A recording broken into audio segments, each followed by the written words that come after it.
Let's talk a little bit more about engagement.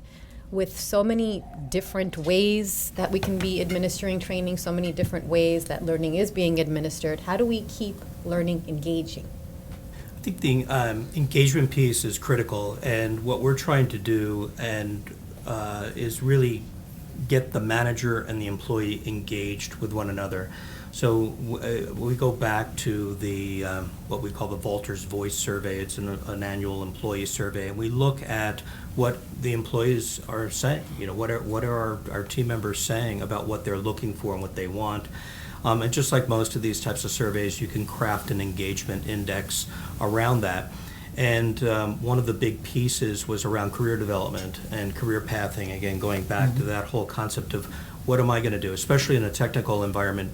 Skills are everything, and if you aren't sharp on your technical skills, it can go by you in 3 or 4 years. So you have to stay sharp, and technical folks are looking for that development and ongoing development. So one of the pieces that we put together was just a career development workshop. We kind of kicked off with that. It's going to be a company-wide initiative. We're about, say, 400 or so folks into probably a 1,500 person rollout that we just started. But it really is, and it's a transparent process, and it's about career lattice versus that career ladder type environment, and it's really getting the manager attends the same program as the employees. So it's not like, okay, managers, here's the secret handshake, and how to kind of sidestep that type of difficult conversation. But it's around career development. And not only that, but it's around that whole 70-20-10 split. It's getting the manager to really understand and the organization to understand that 90% of the learning occurs at that manager-employee relationship. So that engagement really has to occur at that team level. That the learning function, that structured learning, that formal learning, that learning overlay is really there to help guide and facilitate the process, to be able to offer the tools, to be able to offer the resources, to be able to offer the frameworks to support the managers and the employees, but really to get that manager engaged with their teams and their teams engaged with the company to kind of make it a win-win-win, right? The company has something they need to deliver, the employee brings something to the table in terms of those talent and those skills, and then you want to kind of find that engagement factor where you get that kind of that synergy working, where people are really doing what they like to be doing and truly leveraging their strengths in what they like to do going forward, and that creates that engagement factor.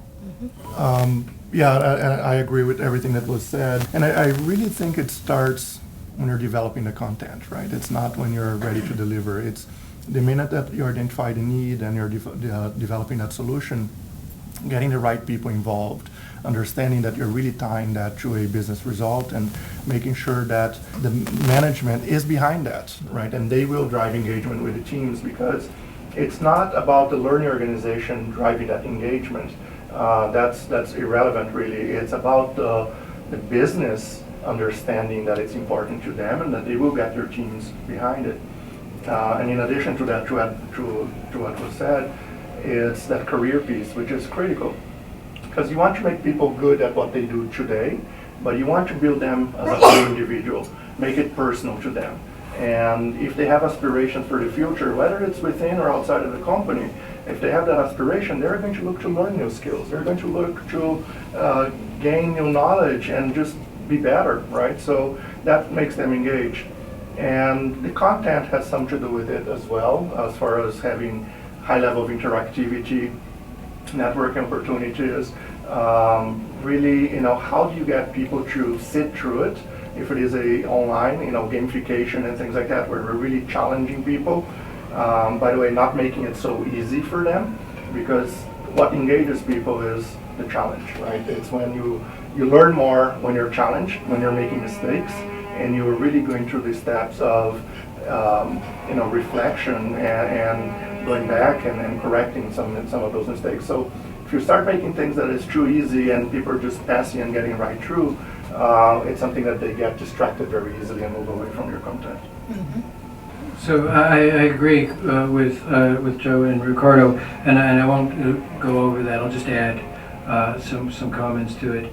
The nature of the word engagement for in our environment has been really understanding what the performing level is that's required to be a high-performing employee with our clients. So it starts there.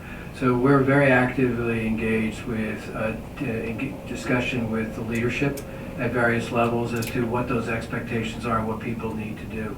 Our people generally understand that if I have to perform, they're going to look for something that's relevant to who's going to help them to perform better. So we spend a lot of time making sure we have integration and alignment with what business expectations are to help drive that engagement.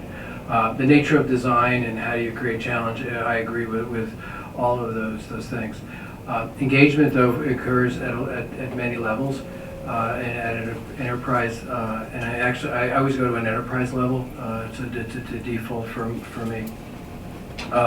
So you can drive engagement by having your relevant curricula, having it staged at the right time when people need to attend, and those things are there. You can drive engagement by the feedback loops that are centered around that. But I think it's much more than that.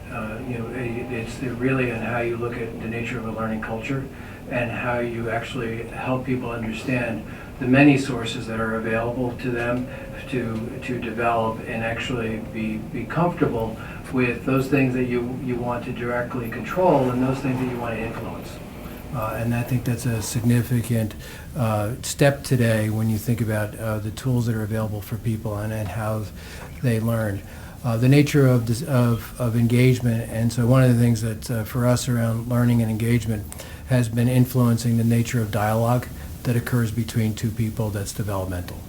So understanding how you drive personal accountability, how you make it more problem-based, how you make it more Socratic in the process and therefore more challenge-based is a way to actually drive a significant amount of engagement.